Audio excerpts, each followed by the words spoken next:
Well, you're probably waiting for the show to start. Well, I can understand that. And trust me, you were in the right place. But before we start the show, we got to let you know that today's show is brought to you by a very special and new sponsor to the show. None other than Southern New Hampshire University. Yes, indeed. Yes, indeed. And you know I'm excited about it. Number one, because they're doing a great thing in terms of helping people overcome, some of the experience barriers that are holding people back, right? And we know that that comes up a lot as we progress through this professional world and just adulthood, right? So with SNHU, the beautiful part about them is this. They are designed for people like you and me, man. The ones that are busy, but can make some time to be on the online space and, multitask, so to speak. And that is what SNHU brings to the table. The largest, or one of the largest, accredited nonprofit online degree offerings. Man, it is a dope thing that they got going on over there. One of the programs that stood out to me the most is their sports management program, in terms of being able to, number one, work at your own pace. They have multiple times throughout the year where you're able to get into the course and ultimately progress through at your own speed, 24/7 access. I mean, those are beautiful things, especially when we're just talking about the working person, the busy person, the person with the family out there. SNHU. Oh, they trying to hook you up. They trying to help you out, baby. Now, like I said, for myself, man, I've utilized the online program very similar to this, and I can tell you firsthand the benefits that come from these type of programs and what SNHU is offering, man. You don't want to miss out on it. So check out the link, all right? snhu.edu/Arthur Moats, all right? You check that out. Obviously, this is all in the description as well. But I want you to check that out, man. Look at that sports management program and just see some of the average salaries associated with degrees in this field, man. Could definitely be something that might motivate you, make you want to go out there and do something special out there and, ultimately put yourself on an even better trajectory. But with that being the case, you see right here, SNHU, Southern New Hampshire University. I stand by them. And as always, keep being great. But now I think it's time to get back to the show. So, you already know, don't touch that dial, baby.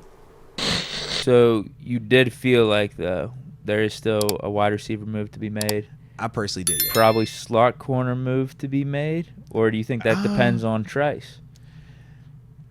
Honestly, I still would like to see... I definitely like to see a wide receiver move.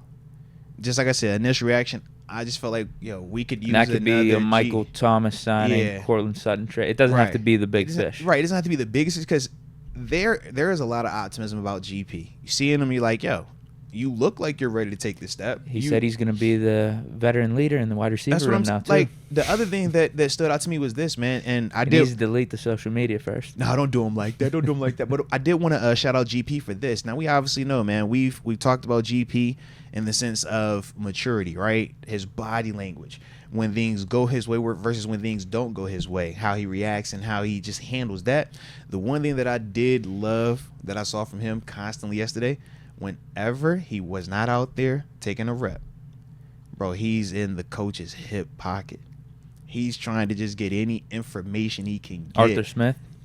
Receiver coach. He was in the receiver coach. It's like, what you see him right here? All right, boom, boom. You see him like working on little details. I'm like, I love this, because you just never know what you're going to get with young players that are very talented, that have a lot of expectations.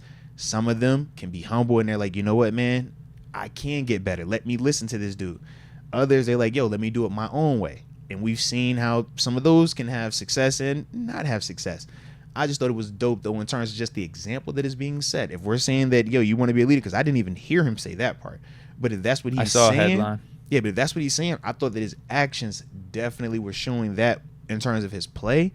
And also, like I said, man, just anytime I'm looking over there and he's locked in with that coach, and you're like, all right, that's detailing your work. That's trying to get any nuggets you can get. That's at least letting me know that, hey, even if you don't really care, you're at least faking it enough. So you care enough about the optics of how people are going to perceive you being here and your overall focus out here.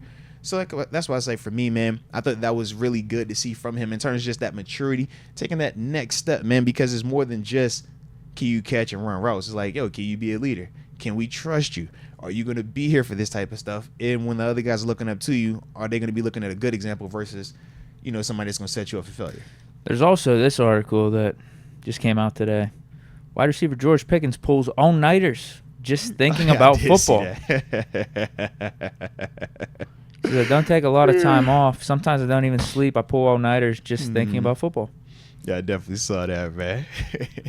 Hey, shout out. But you need your rest, though, man. All right, so don't burn it up too much on the all-nighters, all right? But I like it, though, man. He also thinks he got snubbed of a Pro Bowl last year, too. So he should Who be are the guys? two-time. He was really close last year. I mean, I think he was the first or second alternate. That's At what least I'm he saying, should have yeah. been. Who went in over him?